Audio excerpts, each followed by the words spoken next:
Hello and welcome to Arizona Talk Radio with Rob Scribner, and this is a special presentation of survival at home and abroad. Hello everyone and welcome to Arizona Talk Radio, and this is a special presentation of survival at home in case we had an emergency or disaster or power grid go down. I want to go through 30 tips of what could help you survive such a terrible thing.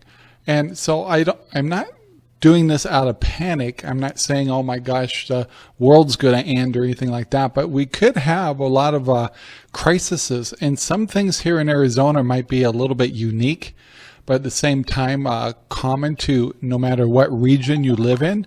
So what I'd like to do today is go through 30 tips and ideas to help you prep and be prepared in case we have an emergency or need to survive on our own. And I think what we need to do is to make sure that we open our minds to realize that how life is today would totally change overnight if we were to lose our power grid. What would happen if we didn't have internet and we didn't have electricity and we didn't have anything to stay cool or stay warm? And what if you can't go to your ATM and get money? And what if the grocery stores are closed? There's looting, things like that. And he's like, oh man, he can't even comprehend that, I know. But it could happen, and it would happen fast. So today, please join me in reviewing 30 ideas of how to survive in case of emergency. For our first tip would be, right off the bat, start putting away some cash. In our case, what my wife and I have to do is we have a very large, one of those little ceramic pigs, and we not only put change in there, but we actually put cash in our little pig, you might say, and just keep adding 5s, 10s, 20s, 100s if you can do it, and just over time get some cash, because you will not be able to use your debit card. And most of all, if you don't have cash, you might want to make sure you get a hold of something unique like gold and silver. Something that's worth something to another person, because not only will you need cash, but you also need things to trade. So keep that in mind. Make sure you have cash in your household. I don't care if you put it in a jar and bury it in the dirt. Have some cash. Number 2, get out of debt. Now, I know that sounds easy, and it can be, but it depends on your situation. But here's what you need to think about: is if a disaster happens, it all depends on the magnitude of things. But if you owe money on a car, or you owe money on a trailer, or you owe money on your house, there could or could not be debt collectors after you, and they're going to be ruthless. And so that's where we'll get into talking about bugging out. So eventually your shelter, if it's a mortgage, you may not be able to stay there. Now, if it's a disaster going on and the entire economy is crippled, it could be that you could hang out and hold up in your home. If you own your home outright, that's great. But remember, your home is probably going to eventually lose its water supply. It's going to eventually lose its power or lose it immediately. It could be located in the city, and in the city is not necessarily where you want to be. We'll talk about that later. And you'll also may be forced to bug out. And you probably heard that terminology, bug out, and getting a bug out bag and stuff. You may need to hit the road. Maybe your family has a place to go, a safe place, or a place where we're all going to accumulate. Like Sherry and I, we have the option of hanging out here, but we have a mortgage, so we have the same problem you do. But we do have an RV located in a certain area, and we would maybe strive to go find that RV, because the RV has some things in it that would be a little easier to survive in with limited resources. So yeah, getting out of debt. So if you can get rid of those credit cards, you can get rid of all those little things, take care of those first. And if you mortgage, well, it is what it is. Keep it in mind. But getting out of debt is the first thing you want to do, because it can get very ugly, and it would probably get even uglier when things are not regulated the way they should be, and you could be in a heap of trouble. So number 2, get out of debt. Number 3 would be gold and silver. I mentioned that a little earlier in the show, is if you need to put away cash. Cash will have some value, but nothing will beat good old-fashioned gold and silver. So if you happen to have silver coins, that could probably help. To buy pure silver, pure gold, that's going to have value even in a disaster, even when the economy's gone into we're going to survive some way or another, and everything would be based on silver and gold again. And so to have some would actually be your benefit. So having cash, having gold and silver, and I would also suggest having things you could trade. Now think about, in a disaster, what could you trade to get things that you may need that someone else has? And it could be something to do with survival. It could be water, it could be matches, it could be survival gear, clothing. You'd be amazed. And in the future, some of the things that we're talking about, you could buy some of these things that we're going to talk about at a Goodwill, a place to get it really cheap when we start talking about clothing and things like that. But think about some of the things that would be worth trading. That would be very important. But most of all, make sure you invest in a little bit, or at least as much as you can, in gold and silver, because there will always be a reliable source for trading and buying things. Number 4, try to move away from the city. And I know, once again, that sounds easy, but it could be tough.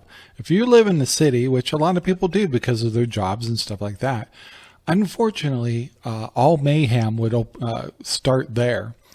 And the best thing to do would be get out and bug out.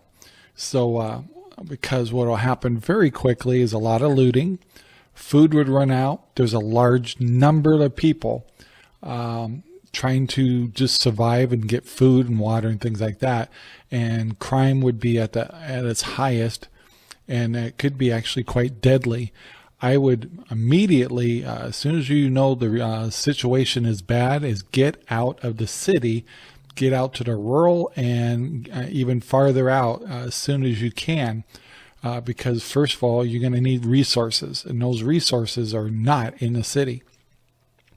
So number 4, let's not forget, try to get out of the city. Number 5. Yes, this is going to sound kind of silly since we live in Arizona, but most likely you're going to head for the north. Most likely you're going to start heading towards Flagstaff and the mountains, maybe even up to the northwest. And so Arizona people are probably going to be the worst about not having warm clothing. Yes, warm clothing, and I'm talking about good stuff. And what I'm talking about is like wool, whether it's blankets, socks, sweaters, things like that. One is you can't go wrong with wool when it comes to staying warm. Now the good news is it's very affordable if you go to places like Goodwill, and places where you can, people, especially in Arizona, are probably getting rid of that kind of stuff, and you can get a good deal on it. So buy yourself some, find yourself a wool blanket and wool socks and clothing and good even underwear, things like that, to be prepared for cold. Because if you head up towards Flagstaff up north, you're going to be up against temperatures you're not used to. It's easy to dress down, but another thing that would be very important in Arizona is something to create shade, whether you're carrying a plastic tarp with you, which, by the way, would not last that long because the sun will just tear it up, but some kind of blanket or some shade protection that you could create when you decide to rest. Shade is going to be precious, just as precious as water. So there you go. Warm clothing. Number 6, good hiking boots and comfortable shoes. So if you do not have good shoes, you're going to suffer something fierce, especially if you have to bug out. So make sure you have good hiking shoes, waterproof preferably, and good socks, of course, to go with those, because if you get your feet wet, you'll be miserable. And the other thing I want to add to that is keep your feet warm and dry, and keep your head warm and dry. So to go with that, I'm going to also say make sure you have something to protect your head and keep you warm, like a good wool hat or something, scarves and things like that. Keep your head warm, but keep them feet comfortable and dry. Important. Number 7, believe it or not, gas masks. Yes. Probably the most critical thing next to water is a gas mask. Now, it may only be temporary. It could be where you're in the city and things like that. It could be a lot of fires, which means there's going to be toxic chemicals burning and things like that. So once again, you can actually find good deals on some of this kind of stuff in an Army surplus store and stuff like that. But yeah, a gas mask is something that I actually haven't heard that a lot. And I thought it was a very good idea. So some reason you come across something where you can get a set for your family, I would suggest getting it. So it may seem silly. You may say, oh, but it could be just a temporary thing. But a gas mask could be quite critical to your survival right next to water. Number 8, axe, shovel, and knives. Yes. So these are going to be critical tools. Now, you can actually go to survival stores and stuff like that and actually get combination of things. But you're going to want to be able to saw wood. You want to be able to dig holes. You want to be able to make your shelters and stuff like that. So these are critical tools. A good machete, especially when a saw blade on it, you would be amazed the things that you'll do with these tools. And they're critical to your survival. And you can shop around. I would suggest that you buy high quality. I wouldn't go cheap on these things. I'd get yourself a good survival shovel. Some of them have combinations of things that the shovel can do. Good axes. You do not want a cheap axe. It could be a very critical tool to survival for building fires and building shelter, etc. So yeah, axes, shovels, and knives. Number 9 would be self-defense equipment. Now, I'm not talking about offensive, I'm talking about defensive.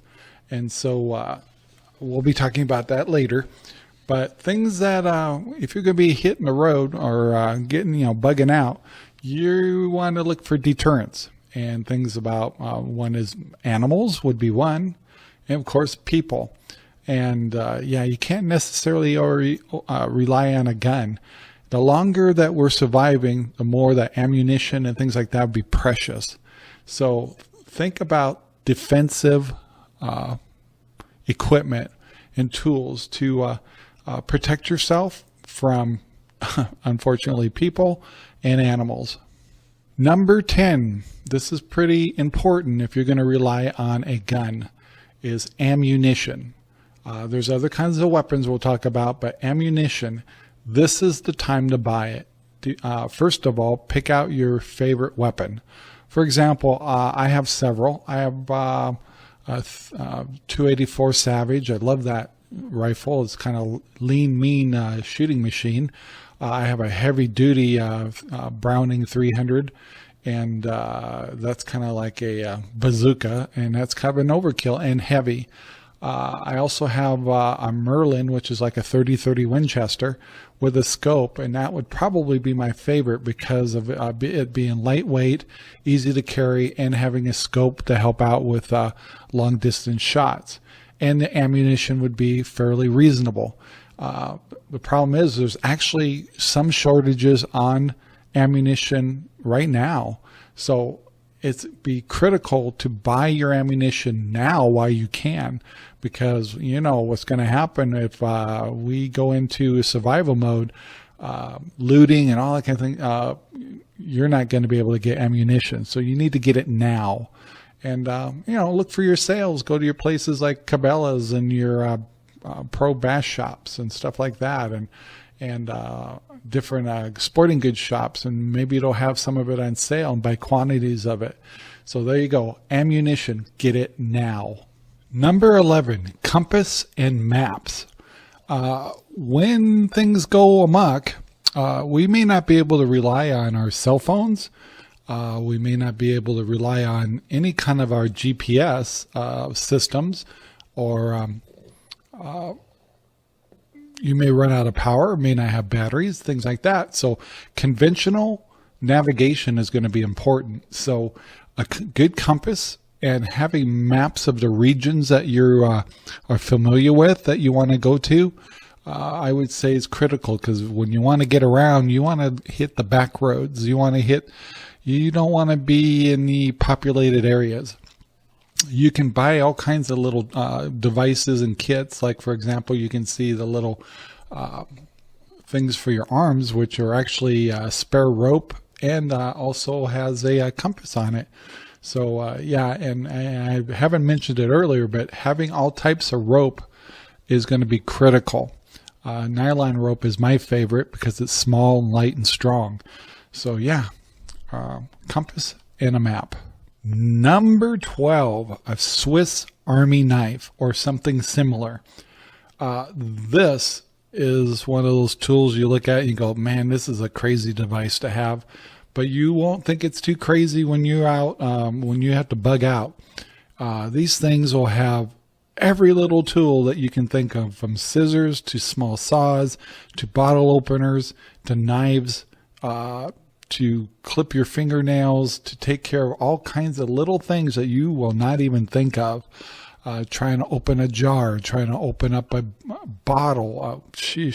It goes on and on and on. And of course, everybody calls these the Swiss Army knives, but they also have other companies that make different versions of pocket knives like this. So check it out and make sure you get one. A Swiss Army knife. Number 13, probably one of the most important items, is a good bug out bag or a good backpack. And they come in all shapes and sizes, and it's going to depend on the size of your body and what you can handle. But if you have family members, maybe you just have teenagers or maybe small kids, you'll want them to have some kind of backpack, but you'll need something that fits their size. Just remember, you're going to be carrying your shelter, a tent, your sleeping bags, blankets, all kinds of survival gear, along with food and survival items and weapons and ammunition, and on and on and on. You're gonna have to be able to carry a lot, and you want to be organized, and most of all, you want to keep it dry and safe. And it's got to be a comfortable bag, one that fits you well, one that also attaches around your waist to carry some of the weight against your body differently. I would not, obviously, if you're in a survival mode, you take what you can get, but really for long term, go out and buy good equipment. Go buy good backpacks. Number 14, forms of shelter. Of course, we're talking about possibly tents, materials like to make shelter that help keep you dry. Would be nice to have some kind of tarp or some kind of insulation. Make sure that you have a tent or something to make shelter along with rope, and making sure it's something that helps keep you dry. I would not look at cheap tents. I'd put a little money into those and make sure it's a good quality tent. And by the way, it's a great excuse to go camping with the family. Number 15 would be clean water and filtering water. This is going to be critical once again. Of course, even if you're drinking rainwater, that could be a problem. So make sure you get some of the filtering tablets or purifying filters. You can get little bags that you can hang from a tree and then run the water through a little filtering system. And you can also buy different kind of cartridges and different kinds of like thermoses that actually have little filter systems in it. So getting clean water is going to be important. And even if water up in the mountains seems clean, you still want to filter it because it can be parasites and things like that in it. So make sure you have something to purify your water. Also, this is going to be critical. Find something where you can boil your water. So make sure you're carrying something you can put water in and boil it. Number 16, lighters, matches, and candles. Critical. So you're going to want to build a fire. You're going to need light. You're going to be able to create a fire. And there's so many ways to do that. You could use even a battery and steel wool if you had to. But having a supply of matches, lighters, go buy a 4-pack of lighters. That's what I did and put that in my prepping room back that we have. Having all kinds of candles are affordable. They're nice to have, and they'll perform all kinds of things for you. Most of all, to provide light, and anyway, and it can be even helpful when building fires. Having a flint is important. I wouldn't rely on electronics too much. So even having good old-fashioned wood matches, keep them dry, put them in special waterproof containers, and make sure that you can always, no matter where you go, build a fire. And by the way, having steel wool is like a miracle stuff. And a little battery, you take a little steel wool and a battery and then just short it out. There you go, instant fire. So yeah, not hard to do, not expensive to do, but having a means to build a fire. Number 17 will be flashlights and lanterns, and they come in all shapes and sizes. Now, just remember, if you're going to get flashlights or lanterns that depend on batteries, then you need to stock up on lots of batteries. The best solution long-term is to have something that's either crank or can recharge itself by solar. And these are all available, all shapes and sizes. So yeah, get out there, get some good flashlights, get at least a couple that can recharge themselves by either with a crank or with solar. Number 18, pretty important, food, stirring up food. So this is something that one is bottled water is going to be critical. So you can find those go on sale at Costco's and things like that. Stock up on bottled water. And I want to remind you, when we're talking about food, keep in mind that you're going to need to keep in mind your kids and your pets. But one of the things that we do is once a month or so, we buy a week's worth of dried food.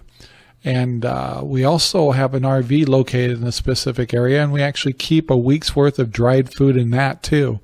So in case we had to bug out and that was our destination, we know that once we get to the RV, we also have a supply of water and dried food. So dried food you can buy in these, if you see one of the pictures in here in white there, you can buy these little containers that are a week's worth of dried food.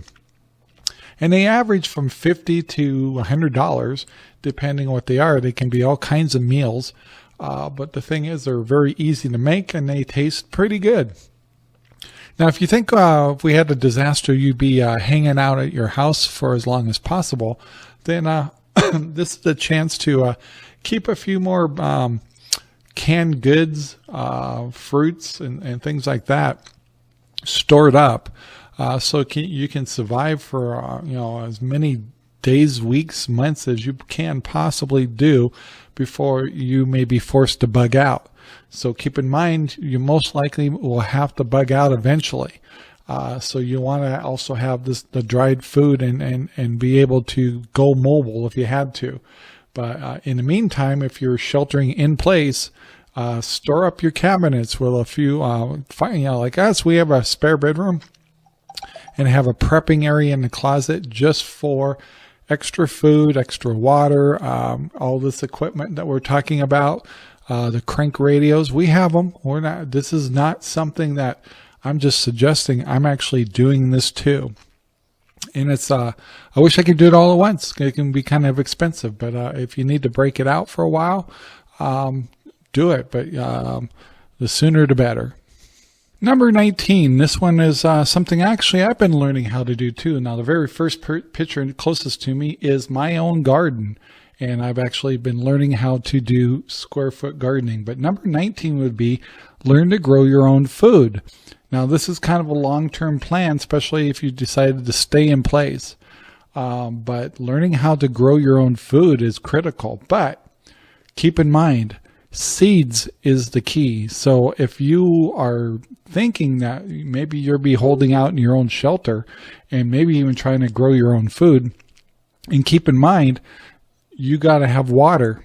And so now, in a sense, I have a pool right next to this garden, so I have a water supply, but how long would that last? And anyway, but if you still have issue, able to get water, it's a little different in the Northwest, but in Arizona, we can grow a lot of things, but we need that magical thing called water. So keep in mind, learn how to grow your own vegetables, your own food, and it's amazing. Our small garden that we have here that you see out to my right next to me provided us with a lot of food. I was really surprised what we were able to grow. We're actually enlarging our garden to a different part of the property so we can actually produce even more. But most of all, seeds is going to be the key. So if you're buying seeds, buy extra seeds and store them, because you will not be able to get them if we're in a time of crisis. Number 20, first aid kits. Yes, we always need those around no matter what, but you're going to want a good first aid kit, not just a simple first aid kit, because Lord knows what kind of injuries we could have, especially if you have to bug out. So I would not go cheap on this at all. Find yourself a good first aid kit and keep a couple things in mind. One is, how versatile is it? How long lasting it would be, how much of everything is in there, and also, can you carry it? Make sure that it's a size that you can handle. So yeah, first aid kit, critical to if you're staying in place, traveling, and if you have a bug out location that you want to go to, make sure you have a first aid kit there too. Number 21, stock up on vitamins. You can do this just through multiple vitamins. They actually have survival tablets you can see. You can get a mixture of different kinds of vitamins, but just remember, your eating habits, and especially if you're bugging out, may not be balanced. So having supplements would certainly be helpful. Number 22 is radio. So when if we lose our power, or our cell phones probably will go down too, we'll be falling back on good old-fashioned radios. Now, if you get a radio, AM, FM, probably AM is the best stations to be able to get, and they're battery operated. Make sure you stock up on batteries. But for actually very reasonable prices, and I bought one myself, is a crank radio, which actually has not only crank, but also a little solar charger on it. So no matter what, no matter how long and whether I run out of batteries or anything like that, I will always be able to listen to the radio for any emergency broadcasts, or at least find out what's going on in the world. Number 23, communication device.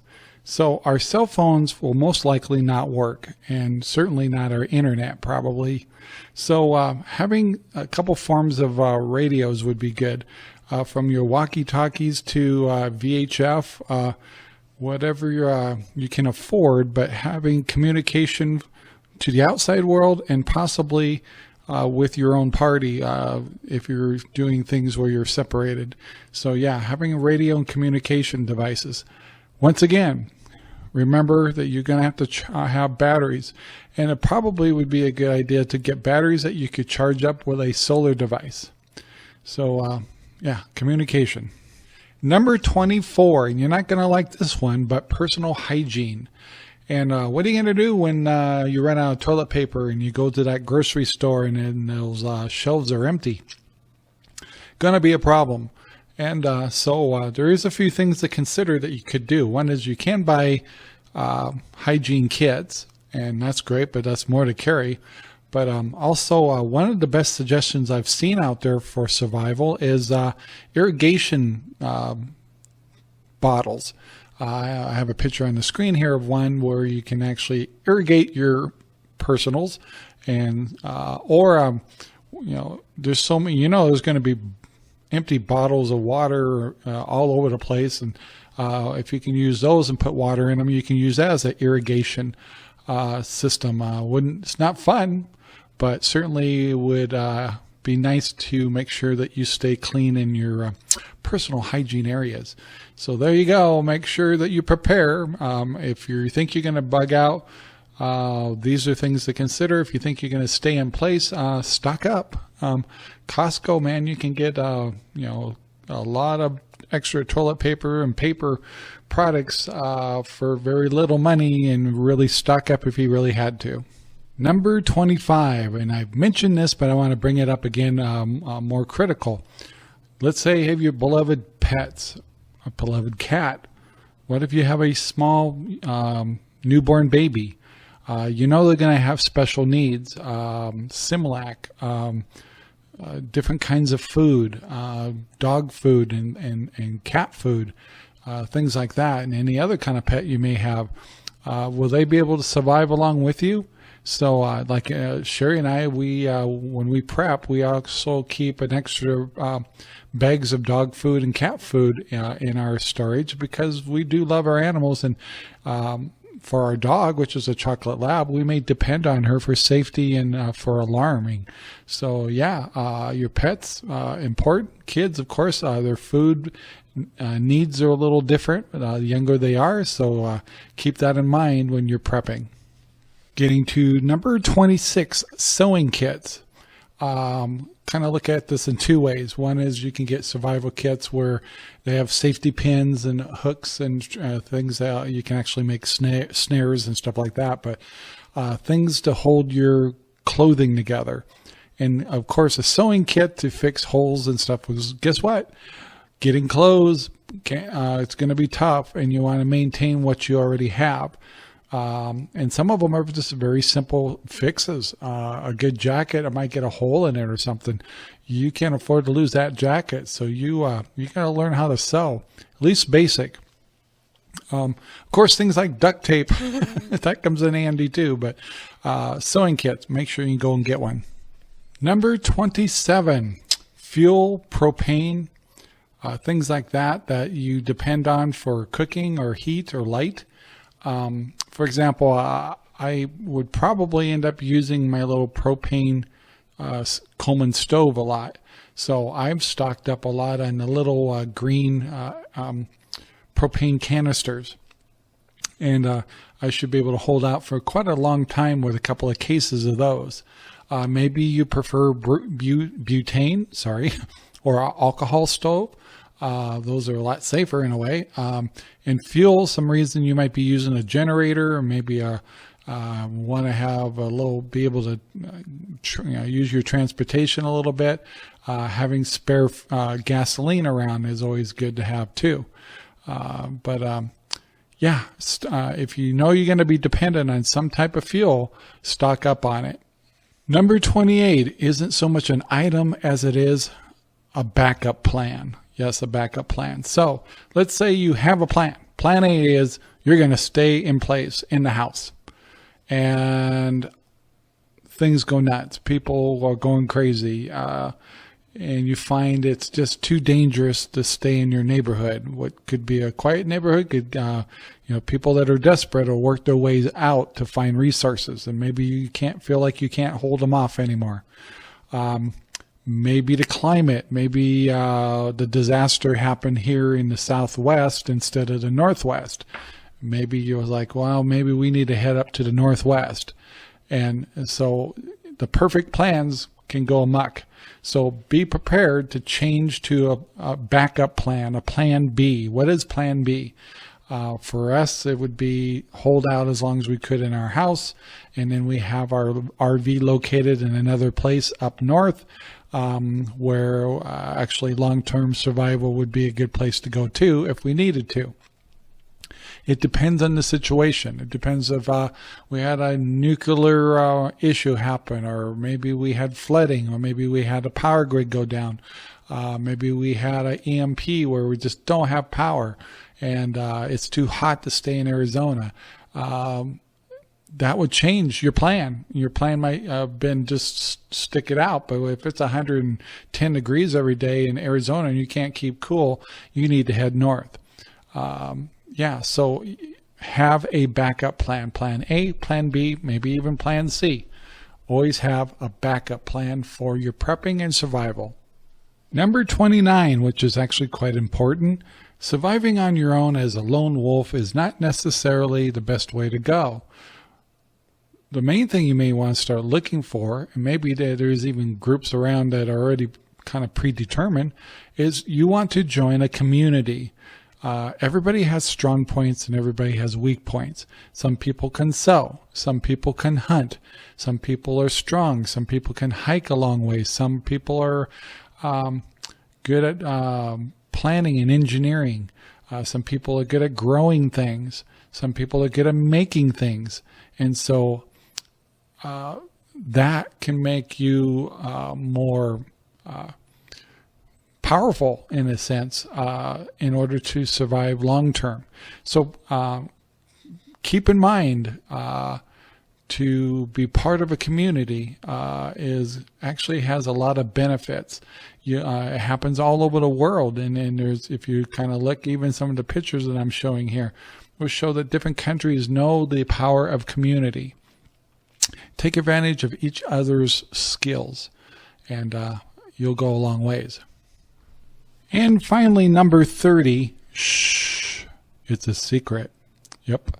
So, of course, this video isn't helping, but, I'm not giving out my location and I'm not going too nuts here, but in your neighborhood, I would not advertise the fact that you've been prepping.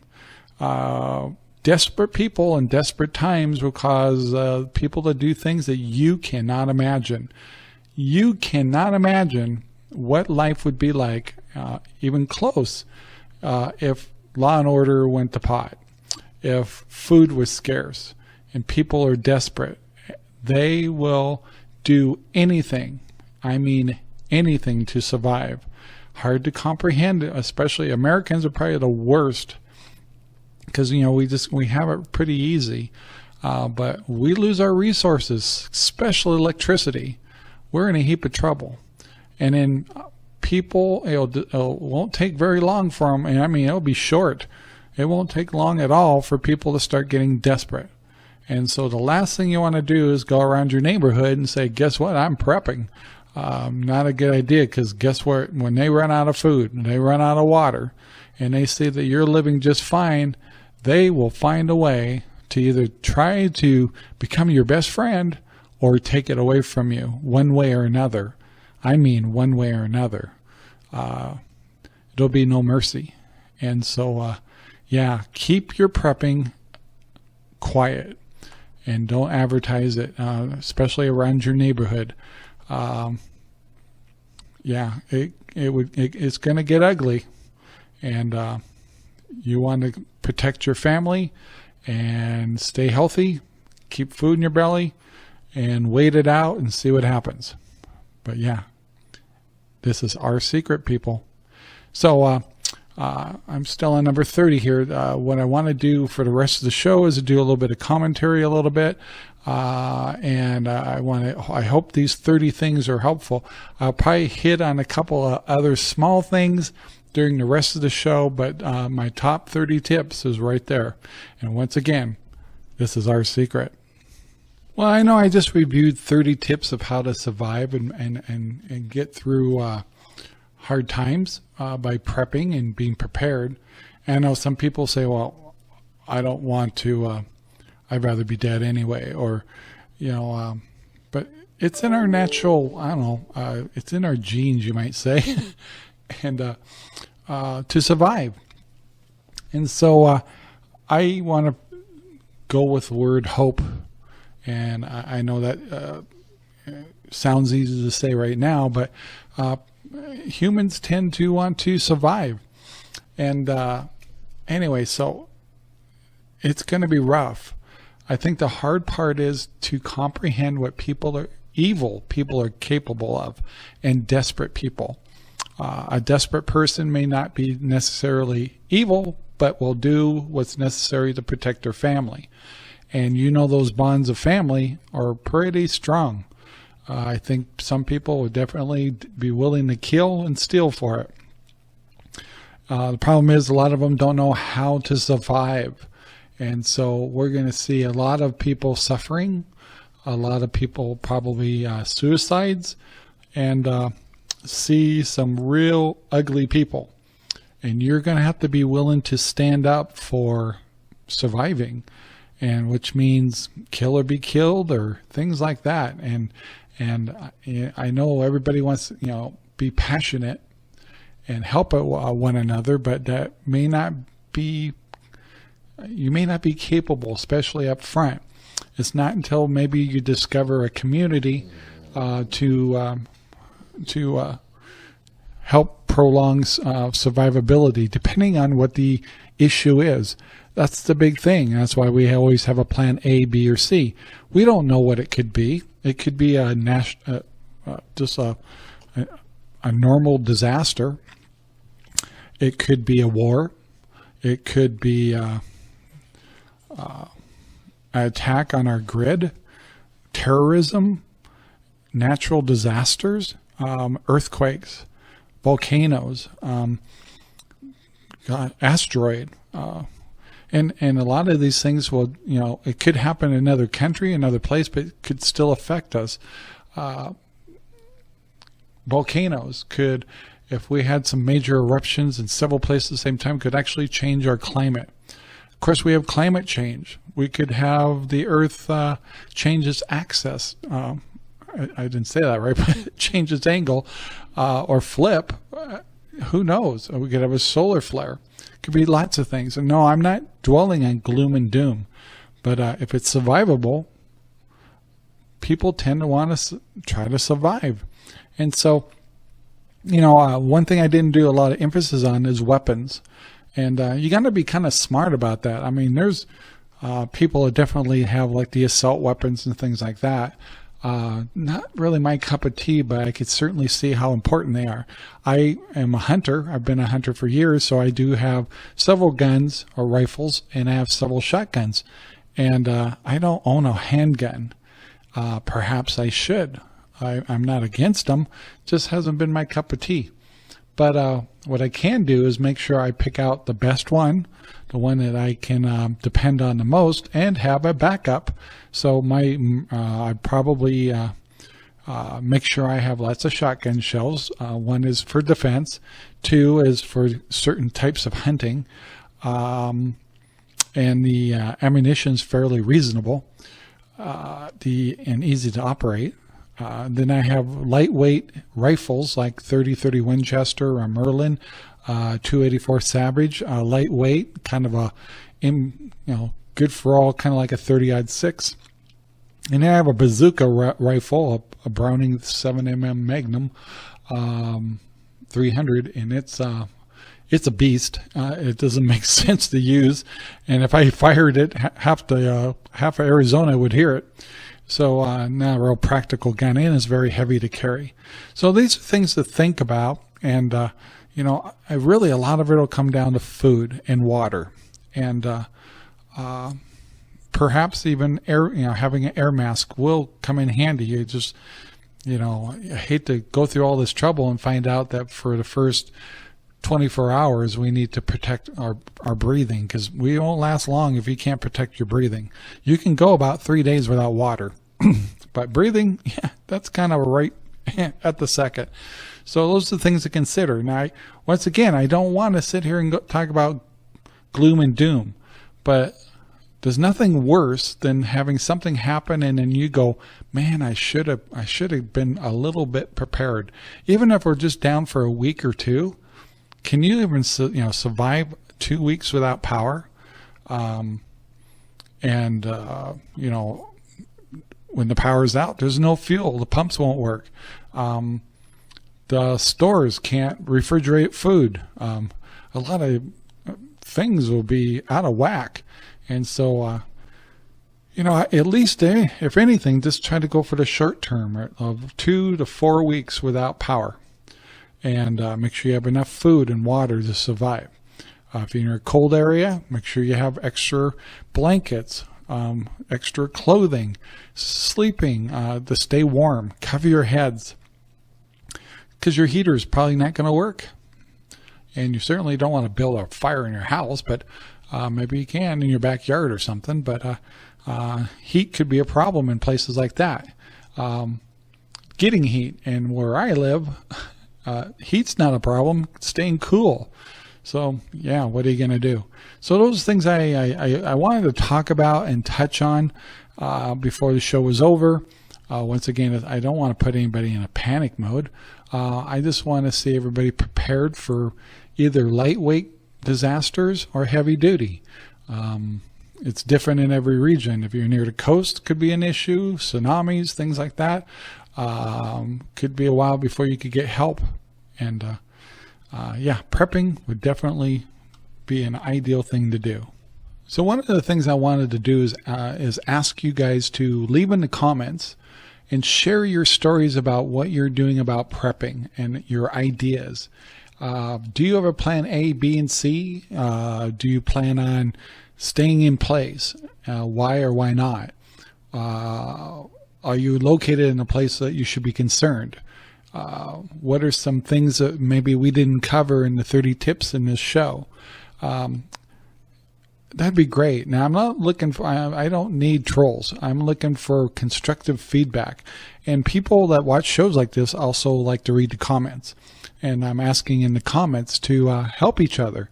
When disaster happens, we may not be so eager to help each other. But right now, as a community, let's share our stories, share our ideas, share about certain things that you think everybody should have to survive, short-term or long-term, and give us your feedback. We'd appreciate that. For those of you who know me, I'm Rob from Arizona Talk Radio, and I'm actually talking from Arizona. Now, I'm also from the Northwest, so I've lived in the Evergreen State in Washington and Oregon, and I've noticed, and one thing, I haven't been in the Midwest. That's would be new to me. And of course, also down by the Gulf states and stuff like that. That would throw me a little. So one thing I guess I would suggest is if you're in a region like ours where it's hot, summers are extremely hot, and then for 8 to 9 months is pretty reasonable. And so we have different needs here. If we're bugging out and we're going cross country and things like that, we do have to deal with some critters that you wouldn't have to deal with up in the north. Of course, up in the north, you got bigger critters that you have to deal with, like bear and cougars and stuff like that. So everybody's got their own challenges. So I think what I want to make sure that we talk about is our climates. Is here in Arizona, heat is an issue. Shade is an issue, and of course water. And Arizona is quite magical when it comes to growing things, as long as you have water. However, we do have some interesting critters like scorpions and rattlesnakes and black widows and things like that. Of course, other regions, other states have their issues too. Interesting, like I don't have to deal with alligators here, but you certainly would in Louisiana and possibly in Florida. And of course, other kinds of snakes and stuff like that that I wouldn't even recognize as being poisonous or safe, because I'm not used to that region. So when you're considering your bug out or your plan B or where you're going to go, I guess another thing is make sure that you study the region and understand what you need. If you're going up to colder climates, do you have the right kind of clothing? Do you have the right kind of shelter? Do you have the right kind of shoes? That's a big factor. Where down here, a lot of the shelter's good too, but it's more about the shade and protection from the critters. Shade, water, you're going to go through much more water down here can you supply yourself enough water to maintain for a while here, as opposed up to the Northwest where the rivers are rampant? You're not finding it, not here.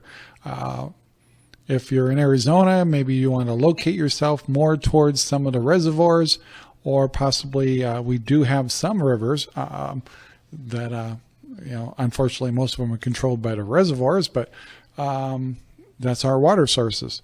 I would suggest still heading north if we're in Arizona.